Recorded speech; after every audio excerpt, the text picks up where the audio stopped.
This is not an activity video. This is just me talking to potential audience a little bit about me. So I have been a cancer rehab activity coach for the past 11 years, supporting anybody with a cancer diagnosis with physical activity. Lots of questions around that. Clients will often ask, what can I do? Is it safe to do activity? I've lost confidence in my body. I've lost confidence in my ability to be active. And that's what I'm all about. Building confidence, building physical confidence, mental confidence, because quite often with cancer diagnosis, that confidence is lost. The diagnosis can come from nowhere, out of the blue, can happen to anybody, any age, any diagnosis. Sadly, there isn't a universal cure. The treatment is often really tough. Side effects, fatigue, breathlessness, loss of muscle strength, alongside many other side effects. Although treatment has improved over the years, it's still really, really challenging in lots of ways. And it can be a prolonged journey as well. From diagnosis, there may be treatment before surgery, and then more treatment after surgery.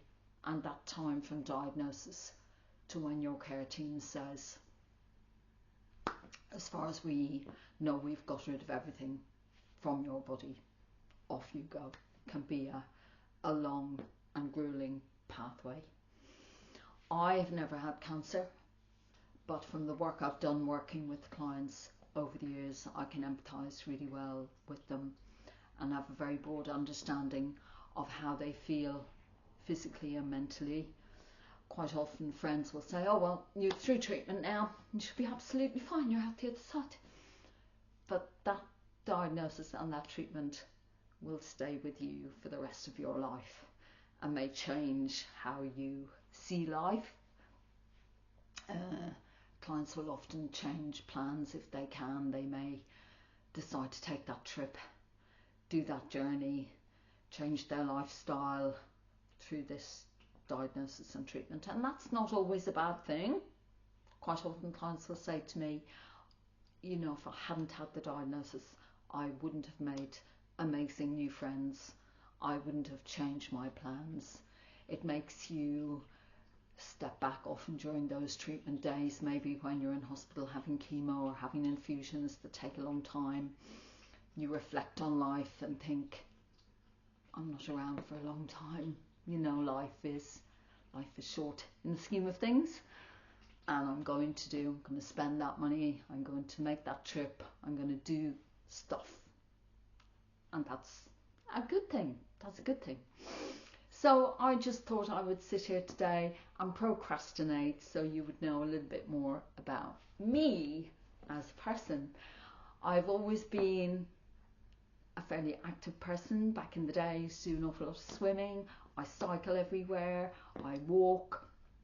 And through my work, I deliver activity 4 days a week. So the activity I deliver is mostly circuit training format. So there will be some activity around mobility, some activity around balance, some activity around building or maintaining muscle strength, and some cardio activity, getting the heart rate up a little bit.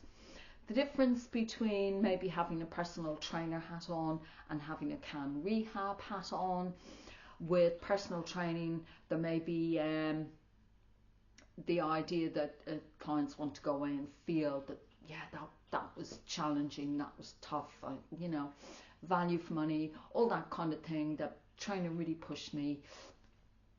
When you've got your Canrehab hat on, that's not necessarily the case. You want all who come to your sessions or who engage with your sessions to go away feeling really good, not feeling that they need to go and lie down for the rest of the day. So there is a difference in those two things. and delivering activity sessions to people living with and beyond cancer, you need to emphasize to them that you do want to go away feeling good. On that perceived rate of exertion, with 0 you feel you're doing nothing, and 10 you feel you're really, really struggling, you want to be about a 4 or 5. So you get to the end of that session and you go, yes, my body can do it. It can do it. I'm building confidence in my body's ability to recover, regain strength, or maintain strength through the diagnosis. Coming out the other side of the diagnosis and treatment is then thinking about regaining, going through the treatment. You're just trying to hang on to your fitness level as best you can. So I've always been into my activity one way or another, and I am still a big advocate of being active, moving, getting your body to move in whatever way works for you. And we're all very different. Some people like walking, some people like running, some people like team sports, some people like going to the gym, other people can't bear the thought of going to the gym. They could imagine nothing worse, and that's fine. It's finding what works for you, what floats your boat, what makes you happy. And you know, when we move, we release endorphins. Those feel-good hormones start to float around in our body to make us feel good. Some people like to do activity outside, some people prefer being inside, and you know, all of those scenarios are fine. If it works for you, that's the main thing. And then alongside that is the consistency. Whatever you do, try to do it regularly. So for example, if you want to build up your walking distance or your walking speed, do it regularly. If you want to build up, maintain muscle strength, do that muscle strength work activity regularly. Doesn't necessarily have to be every day, doesn't have to be for hours and hours, but that consistency is the key if you want to see change or you want to see improvement over time. So hence why I started my Strong with Cancer YouTube channel. I thought, just give something back. Free access to videos around building, maintaining fitness, around mobility, around cardio activities and muscle strengthening. That's why I started my channel. It's only been on the go for 6 months, so I thought today I would just do a little bit of little video about me. So it's not, I don't have a script written, so I keep flitting from one thing to another, but it just gives you some insight into me as a person. I live in the south of England. It's very cold here today. I'm probably shivering a bit. And I've just done, I do Zoom sessions on a Friday, so I've just done a Zoom session with my lovely group. Quite a few of them came along for the first Friday in 2026. And I will continue to do more of my YouTube videos through 2026.